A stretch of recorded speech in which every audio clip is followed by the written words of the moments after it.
गोरखपुर के सांसद रवि किशन हैं।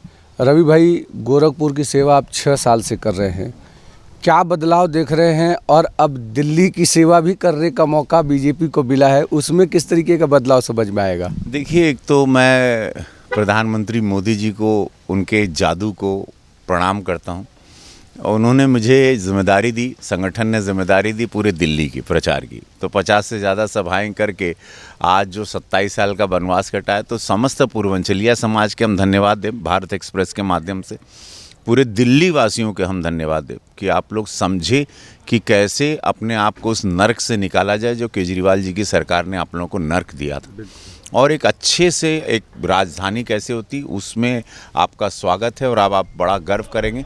तो अच्छा लगा, वहाँ पूज्य महाराज जी का सानिध्य मिलता है गोरखपुर की सेवा करने में। वहाँ पे महाराज जी के, मोदी योगी जी के आशीर्वाद से 40,000 करोड़ का काम हमारे कालखंड में हुआ पिछले में सत्र में, और इस बार भी ऐतिहासिक होगा। तो एक अलग दुनिया बन गई है, लोगों का विश्वास है। अब वो भोजपुरिया समाज, मेरे फैंस, उनको अच्छा लगता है कि भैया के जहाँ भी पार्टी भेजल है वहाँ से रिज़ल्ट बढ़िया वाला।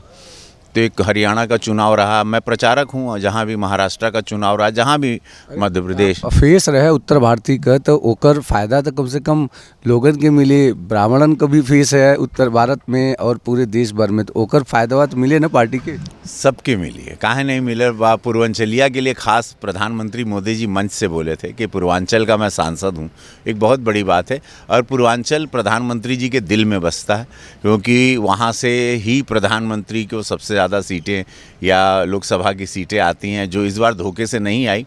अगले 29 के चुनाव में हम लोग सारी लोकसभा की सीटें जीतेंगे, 27 का चुनाव उत्तर प्रदेश का जीतेंगे, बिहार अब जीतेंगे, और देश का कल्याण होगा, विकसित भारत की। और ये जो यात्रा प्रधानमंत्री जी की वो चलती रहेगी निरंतर, और विकास और विकसित भारत जैसा प्रधानमंत्री जी सोचते हैं।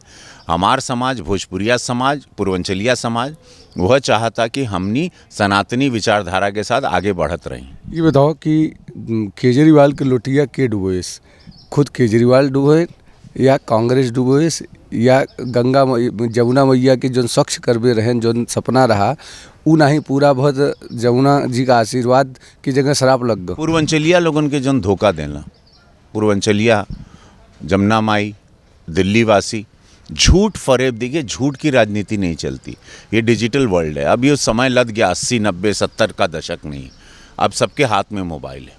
आप झूठ कब तक बोल के, झूठ की उम्र बहुत कम होती है, झूठ ही नहीं उनको ले, उनका झूठ, उनकी नीयत उनको ले डूबी।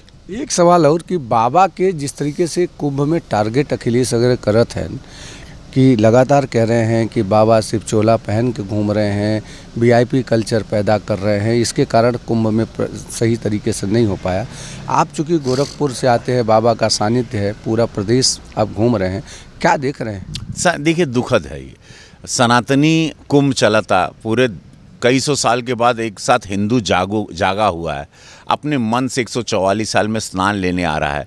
46 करोड़ लोग ले चुके हैं, 50 करोड़ की आजकल में संख्या हो जाएगी, और लोग आवे खातिर मारा मारी, और उसमें भाई लोग अपने मन से आ रहे हैं। तो आस्था और भीड़ देख के 27 की लुटिया डूबती हुई नजर आ रही है, तो ये सब दर्द है। देखिए, आप पीड़ा का एहसास करिए, कभी नेता जब विरोध करता है तो उसके पीछे के दर्द को समझिए या आने वाले दर्द को समझिए। हम समझ रहे हैं, देखिए सबकी चुभन, पीड़ा, दर्द, हारने मिल्कीपुर का दर्द, आने कई साल तक अब सत्ता में नहीं आने का भय, वो सारे दर्द हैं, उसका हम करते हैं। लेकिन हम सभी नेतागण से, विरोधी लोगों से रिक्वेस्ट करब, देखा लड़े के बाहो लड़ ला, जब 27 के चुनाव आए तो मंचवा पे लड़ ला। अभी सनातनी कुंभ चला था, स्नान चल रहा है, इसमें राजनीति ना करें। 27 में फिर मंचों पे लड़ाई होगी, उसमें विचारधाराओं की तो लड़ाई होती रहेगी, और क्या है। लेकिन इसको, कुंभ को छोड़ दें आप लोग, कहें कि यहाँ आप लोग की दाल नहीं गलेगी। बिल्कुल, जिस तरीके से रवि किशन कह रहे हैं कि कुंभ को छोड़ दे। अभिषेक पांडे, भारत एक्सप्रेस।